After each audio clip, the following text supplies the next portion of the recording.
Hello friends, कैसे हैं आप लोग। आई होप आप सभी की प्रिपरेशन बढ़िया चल रही होगी। 2020 प्रीलिम्स की तैयारी जोरों शोरों से चल रही है। तो आज जो हमारा जो डिस्कशन रहेगा वो बेसिकली आपकी प्रिपरेशन जो लास्ट 30 डेज में होनी चाहिए। एक मॉडल है, आपकी अपनी इंडिविजुअल स्ट्रेटेजी सबकी अपनी अपनी होती, वही फॉलो भी होनी चाहिए। बट एक कुछ बेसिक चीज़ें हैं जो मैं आज आपको कवर करने वाला हूं कि इन 30 दिनों में आपकी प्रिपरेशन कैसी होनी चाहिए। कुछ कुछ जो ग्रे एरिया शायद आप भूल सकते हैं, तो शायद मेरे इस वीडियो से आपको हेल्प मिल सकती है। चलिए स्टार्ट करते हैं दोस्त आज का हमारा डिस्कशन। कि सबसे पहले प्रीलिम्स में जो इंपॉर्टेंट होता है, आज भी आप देखेंगे पिछले 5-6 सालों से ट्रेंड चेंज हो रहा है, बट जो बेसिक्स हैं हमारे बेसिक्स रिमेन रहते हैं। 50 to 60% हमारा आज भी बेसिक सब्जेक्ट से आता है। कहते हैं करंट अफेयर वगैरह आता है, लेकिन आज भी बेसिक जो हमारे geography, history, economy and polity, ये आज भी हमारे 50 to 60% कवर करते हैं हमारे 100 में से क्वेश्चन में। स्टैटिक पार्ट जरूरी है यूपीएससी प्रीलिम्स क्लियर करने के लिए। इन्हीं चार जो चीजें हैं आपके ज्योग्राफी, हिस्ट्री, इकोनॉमी, पॉलिटी, इनको आप रिवाइज करिए थॉरोली इन 30 दिनों में। जो आपने पढ़ा है, जो आपके हैंड रिटन नोट्स हैं, जो आपने समराइज बना रखी है, जो आपने बुक्स के ऊपर कुछ लिख रखा होगा, आप प्लीज उन्हीं को बस करिए। कोई नई बुक इनमें मत लीजिएगा। जो हिस्ट्री, इकोनॉमी, पॉलिटी, ज्योग्राफी की जो बुक आप कर रहे हैं उन्हीं को करिएगा। कुछ इसमें से मैं बता रहा हूँ स्पेसिफिक, जैसे ज्योग्राफी है, आपने एनसीईआरटी 11-12 थॉरोली कवर कर रखी होगी, इसको तो आपको अच्छे से करना है। 11-12 की जीसी लोइंग जो बुक है उसको आपने थोड़ा बहुत पढ़ा होगा। कुछ कुछ जो एरियाज हैं, सारी बुक उसको नहीं पढ़ना, कुछ कुछ एरियाज आपने पढ़ी होंगी। बाकी बर्नवाल आपने पढ़ी होगी, या फिर आपने माजिद हुसैन, या जो भी आपकी एक स्टैंडर्ड बुक्स होगी, आपने उसमें से जो कवर कर रखा होगा बेसिक ज्योग्राफी का आपने कवर कर रखा होगा। सेकेंडली आपको कवर करना है वर्ल्ड एटलास। आप देखेंगे लास्ट 3 to 4 ईयर बहुत सारे क्वेश्चन आते हैं, जो भी खासकर जो प्लेसेस इन न्यूज होती हैं कि अलेप्पो कहाँ पे है, मज़ार शरीफ कहाँ पे, ये 3-4 सालों से देखेंगे आप। सीरिया, खासकर वेस्ट एशिया की जो लोकेशन है, काफ़ी पूछते हैं। तीसरा जो है आपका लैटिट्यूडनल लॉन्गिट्यूडनल एक्सटेंशन, जो एरिया है जो बहुत न्यूज़ में रहे। आप सबको आप लैटिट्यूड लॉन्गिट्यूड नहीं पता कर सकते, लेकिन थोड़ा बहुत एक आप लगा सकते हैं अंदाजा। अगर क्वेश्चन आए तो ये 83 डिग्री, 73 डिग्री, ये सब आप थोड़ा सा देख लीजिएगा। इंपॉर्टेंट नेशनल पार्क, जैसे लास्ट टू लास्ट ईयर आई था पखुई वाइल्ड लाइफ सेंचुरी, जो अरुणाचल प्रदेश की थी। तो इस टाइप की जो न्यूज़ रहती है वाइल्ड लाइफ सेंचुरीज की, आपके जो प्लेट्यू हैं जो इंपॉर्टेंट है, हिमालय रेंजेस हैं, रिवर कोई न्यूज़ में रही हो, उनकी ट्रिब्यूटरी कोई न्यूज़ में रही हो, फॉरेस्ट स्टेटस जो रिपोर्ट आती है हमारी एनुअली, वो आप देख लीजिएगा। उसकी समरी देख लीजिएगा। ज्योग्राफी में आप फिलहाल इतना ही देखिएगा इन 30 दिनों में। बाकी जो आपने कर रखा होगा वो तो आप रिवाइज करेंगे ही। पॉलिटी, नो डाउट एक ही ग्रंथ है हमारा लक्ष्मीकांत, इसको थॉरोली रिवाइज बस इसी करिएगा। फोकस आप ज्यादातर पार्लियामेंट पे करिएगा। प्रेसिडेंट है उसके अंदर, यूनियन, स्टेट, आपका fundamental right, fundamental duties, DPSP, fifth six schedule, ये सब थोड़े थोड़े आप लोग इन पे ज्यादा फोकस करिएगा, क्योंकि इनसे क्वेश्चन आते हैं। एनिमल सिटीजनशिप पढ़ लीजिएगा, उसका जो एक्ट हुआ 2019 के, उसके फीचर्स पढ़ लीजिएगा, काफी हेल्पफुल रहेगा आपके लिए।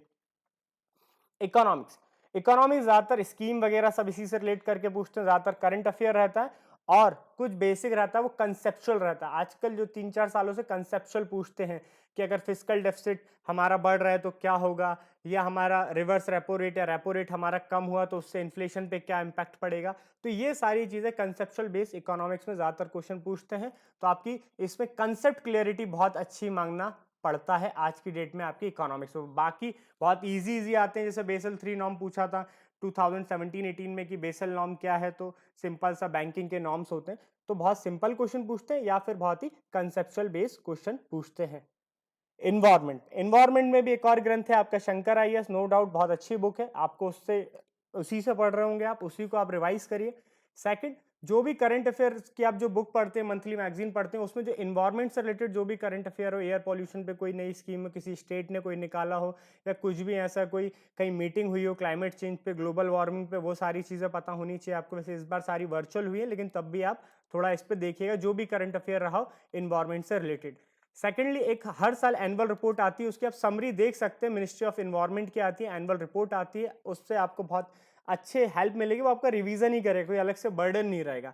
पूरी तो पढ़ने का समय नहीं है, समरी देख लीजिए, कई इंस्टीट्यूट ने समरी वगैरह डाल रखी है। अगर आपको ज़रूरत हो तो दोस्त आप लोग मेरे को कमेंट में लिखिएगा, मैं आपको ज़रूर समरी इसकी प्रोवाइड करा दूंगा 10 to 15 पेजेस की। फिर आते हैं हिस्ट्री। हिस्ट्री में ज़्यादा फोकस आपको मॉडर्न हिस्ट्री में करना है। मॉडर्न हिस्ट्री में भी स्पेक्ट्रम जो बुक है आई होप आपने सबने पढ़ी होगी, बाकी 12th की मॉडर्न हिस्ट्री की एनसीईआरटी, तमिलनाडु हिस्ट्री सब आप लोगों ने अपने अपने हिसाब से पढ़ी होगी। प्लस उसमें जो पीछे जो रिवाइज का पोर्शन है, जो टेबल फॉर्म में आपको दे रखा होगा कि भाई पीजेंट मूवमेंट कहाँ हुए थे, जो सारे मूवमेंट की है, ऑर्गेनाइजेशन की है, कोई खासकर क्रोनोलॉजी जो है वो आप पढ़िएगा, एसोसिएशन जो आपके एक्ट्स वगैरह हैं वो सारे आप देखिएगा अच्छे से। कुछ कुछ जो मेन चीज़ें हुई, non cooperation movement, civil disobedient movement, Rowlatt act, Jallianwala, Mountbatten plan, ये जो ये अगस्त ऑफर, इन सब के बीच में डिफरेंस क्या है, क्या किसने कहा था, इसमें कांग्रेस का क्या स्टैंड था, मुस्लिम लीग का क्या स्टैंड था, ब्रिटिश गवर्नमेंट क्या चाहती थी, इन सब के बस एंगल पढ़िएगा। थोड़ा रिवाइज ही बस करना है क्योंकि दोस्त क्वेश्चन यहीं से पूछते हैं मॉडर्न हिस्ट्री में ज़्यादातर। रही बात मेडिवल और एंशिएंट में, इसमें ज़्यादा घुसिएगा मत, जो है क्योंकि आप देखेंगे 2-3 साल से क्वेश्चन आ रहे हैं तो आप इसको इग्नोर नहीं कर सकते। बट जो आपका एंशिएंट है इसको आप आर्ट एंड कल्चर के साथ में लेके पढ़ सकते हैं तो ईजी रहेगा। वैसे आपने वही पढ़ा होगा, लेकिन अगर नहीं भी अभी टाइम नहीं हो तो आप लूसेंट देख सकते हैं या कोई भी यूट्यूब पे आप वीडियो देख सकते हैं, या आप ये भी कमेंट में लिखिएगा तो मैं एक शॉर्ट वीडियो बना दूंगा आपको, आधा आधा एक एक घंटे के 2-3 वीडियो रहेंगे आपके एंशिएंट हिस्ट्री और मेडिवल का, आर्ट एंड कल्चर का, जिसमें आप एक आपकी आंखों के सामने से जाएगी चीज़ तो बहुत ईजी रहेगा। और एंशिएंट की आपने आई होप एनसीईआरटी पढ़ी होगी, रामशरण शर्मा की 11th एनसीईआरटी, तो वो काफ़ी आपके लिए हेल्पफुल रहेगी हिस्ट्री में। फिर कई लोगों का दोस्तों ये क्वेश्चन रहता है कि हमें कितने अटेम्प्ट करना चाहिए क्वेश्चन, कितने छोड़ने चाहिए। वो देखो दोस्त, बहुत सारे फैक्टर्स होते हैं, उस पर आपको कोई गुरु मंत्र नहीं है कि वो 70 करने, 80 करने, 62, 65 अगर आप करते हैं, अगर आपकी एक्यूरेसी अच्छी है तो आपके पूरे के पूरे सही है तो भी आपका प्रीलिम्स निकल जाएगा, क्योंकि 2 साल से कट ऑफ जा रहा है आपका 98, तो आपको 49 to 50% पेपर है। लेकिन ज़रूरी नहीं है कि क्या है, क्योंकि 2016-17 में कट ऑफ गया था आपका 110 प्लस 116 आई थिंक गया था। तो डिपेंड करता है पेपर कैसा, पेपर का डिफिकल्टी क्या है उस हिसाब से, और आपकी एक्यूरेसी कितनी उस हिसाब से आप अटेम्प्ट करिए तो आपका प्रीलिम्स क्लियर हो जाएगा।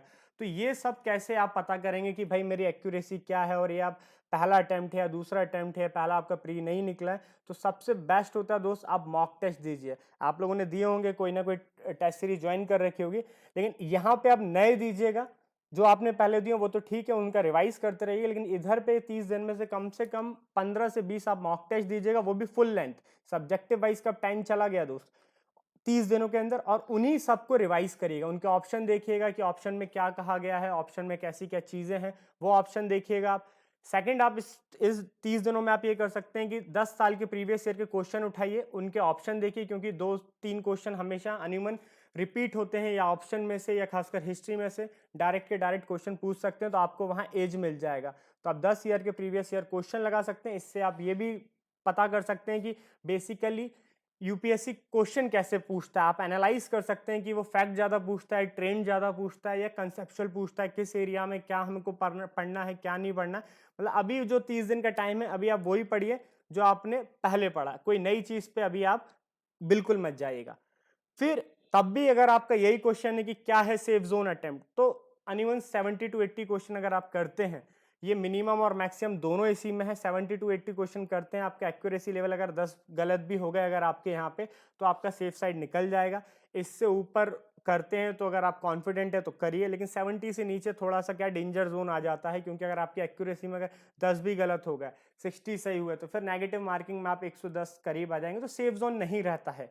तो अगर आपको 100-110 सेफ जोन लाना है तो 70 to 80 क्वेश्चन आपको एटलीस्ट अटेम्प्ट करना है, तो आप कम से कम 100 प्लस या 110 पे आप आ जाएंगे। तो ये एक सेफ जोन है मेरी तरफ से, बाकी आपका अपना अपना अलग है। फिर आप बिल्कुल अवॉइड मत करिएगा दोस्त सी सेट डे बाय डे बहुत टफ हो रहा है। अगर आप सी सेट में अच्छे नहीं है, आपका मैथमेटिक या कंप्रेंशन या लॉजिकल रीजनिंग इतना अच्छा नहीं है, तो प्लीज 10 तो कम से कम आप मॉक टेस्ट लगाइए आप एग्जाम हॉल में से बैठने से पहले, क्योंकि ये भले क्वालिफाइंग है लेकिन आप इसको बिल्कुल हल्के मत लीजिएगा। कई बार होते हैं जिनका पेपर 1 क्लियर हो जाता है बट पेपर 2 में कहीं ना कहीं रह जाते हैं, तो प्लीज मेरी मानिए सी सेट के कम से कम आप 10 पेपर करिएगा। आपकी बहुत अच्छी है तो 10 करिएगा, अगर आपकी कम है तो आप 10 से और ऐड कर सकते हैं, डिपेंडिंग ऑन योर कमांड, आपकी किस कमांड की क्या है, लेकिन प्लीज करिएगा एटलीस्ट 5 तो करिएगा। आप बहुत अच्छे हैं तब भी आपको 5 तो करिएगा। फिर कुछ डूज एंड डोंट्स हैं जो आपको सब पता होगा कि क्या करना है क्या नहीं चाहिए। सबसे पहले डूज में आए, सबसे अपने आप पे भरोसा रखिए। जो भी साल भर 2 साल 3 साल से पढ़ रहे हैं, आप अपने आप में करिए कि ऐसा नहीं है कि कोई दूसरे को ज़्यादा आता है आपको कम आता है, सभी कॉमन रहते हैं। सभी अपने आप पे कॉन्फिडेंस ही सबसे अभी 30 दिनों में है। आपको बहुत ज़्यादा प्रेशर पड़ेगा, आसपास लाइब्रेरी में बैठोगे या घर पे पढ़ोगे या आसपास पीजी वगैरह में, तो आपको बहुत ज़्यादा टेंशन होती है। तो सबसे पहले अपने आप पे भरोसा रखिए, थोड़ा बहुत फिजिकल एक्सरसाइज करिए, घर में रहिए। कोविड-19 भी चल रहा है आपका। ज़्यादातर करंट अफेयर अगर अभी आपने पढ़ा है उसी को बस रिवाइज करिएगा। जो आपने हैंड रिटन नोट्स बनाया उसको रिवाइज करिएगा। जो भी आपने खुद बनाया, कोई भी अभी मार्केट तो जाइएगा मत कोई नई बुक लेना। आपने नहीं पढ़ा है तो कोई वीडियो देख लीजिएगा, उस मंथ का एक गो थ्रू हो जाइएगा। बस कोई नई मत पढ़िए, नया पढ़ें तो कम से कम 2 बार रिवाइज करिएगा, बल्कि मेरी मानिए तो कोई भी नया पढ़िएगा मत। डोंट्स, कोई भी नए नए रिसोर्सेज को टच भी मत करना। करना तो 2 बार करना, कर सको तो ही करना, एक बार में कोई उसका नहीं है। आप टाइम वेस्ट कर रहे हैं और मनी भी वेस्ट कर रहे हैं। कोई ग्रुप डिस्कशन मत करिएगा। हेल्दी थोड़ा बहुत चलेगा, लेकिन उन ग्रुप में मत जाइए जहां आप कंफर्टेबल नहीं है, जो आपको लगता है कि यहाँ मैं कहीं ना कहीं इंफीरियर फील करूंगा, तो उन ग्रुप से प्लीज अवॉइड करिए। कोई भी नई स्ट्रेटेजी मत बनाइए। जो आपकी साल भर चल रही है, 8 महीने से चला रहे हो आप, वैसे ही की वैसी स्ट्रेटेजी आप रखिए यहाँ पे। ठीक है दोस्त, तो ये रहा थोड़ा सा जो मैंने आपको बताया। आई होप इससे आप लोगों को थोड़ी सी अपने प्रिपरेशन में थोड़ा बूस्ट मिलेगा, कॉन्फिडेंस मिलेगा, या थोड़ी भी हेल्प मिले तो कमेंट बॉक्स में लिखिएगा। अगर आपको ये वीडियो अच्छा लगता है तो आपके जो भी दोस्त जो अभी तैयारी कर रहे हैं इस बार के अटेम्प्ट या अगली बार भी अटेम्प्ट देंगे, तो प्लीज़ उन तक ये वीडियो शेयर करिएगा और मेरे चैनल को सब्सक्राइब करिएगा। थैंक यू दोस्त।